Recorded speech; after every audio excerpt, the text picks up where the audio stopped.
چترال میں سیاحت کو فروغ دینے کے لیے سب سے مین اور ضروری چیز سڑکوں کی ہے.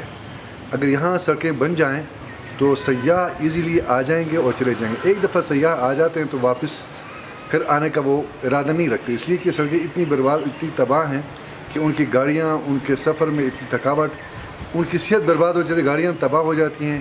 اس لیے اگر سیاحت کو فروغ دے کر چترال سے فائدہ اٹھانا ہے تو گورنمنٹ کو، کے پی گورنمنٹ کو، فیڈرل گورنمنٹ کو چاہیے ہوگا کہ وہ یہاں کی سڑکیں فوراً تعمیر کریں، اچھی طریقے سے تعمیر کریں.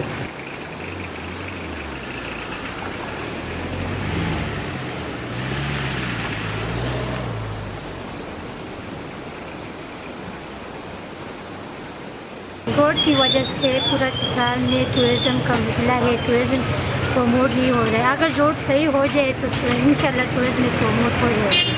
اور دوسرے لوگ چترال ٹورسٹ آئیں گے تو چترال انشاءاللہ یہ پروموٹ ہو جائے گی. چترال میں جتنے بھی ٹورزم ڈیسٹینیشن ہے یہ پروموٹ ہو جائے گی. صرف روڈ کا مسئلہ ہے.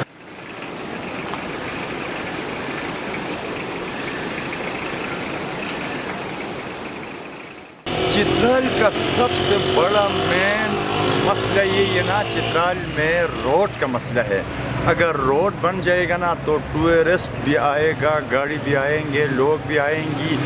تو پھر یہ ہمارا چترال کا مسئلہ سب سے زیادہ، سب سے اہم امپورٹنٹ مسئلہ صرف روڈ کا ہے. اگر روڈ بن گیا نا سارے وہ ترقی کے راہ سے آئیں گے، لوگ گاڑی سے آئیں گے، پیادل آئیں گے، بائک پہ آئیں گے، سائیکل پہ آئیں گے. اور یہ تھوڑا بہت چترال اس وجہ سے، صرف روڈ کی وجہ سے پروموٹ ہوتا ہے. باقی چترال کی خوبصورتی، لوگوں کا پیار، لوگوں کی محبت اور خوبصورت جگہ، پہاڑ، برف پوش پہاڑ اور اس طرح جگہ دنیا میں کسی جگہ، دنیا کے کسی ملک میں بھی نہیں ہے جس طرح ہمارے چترال میں ہے. صرف بدقسمتی ہے کہ ہمارے ادھر روڈ ہے نہیں ہے بس.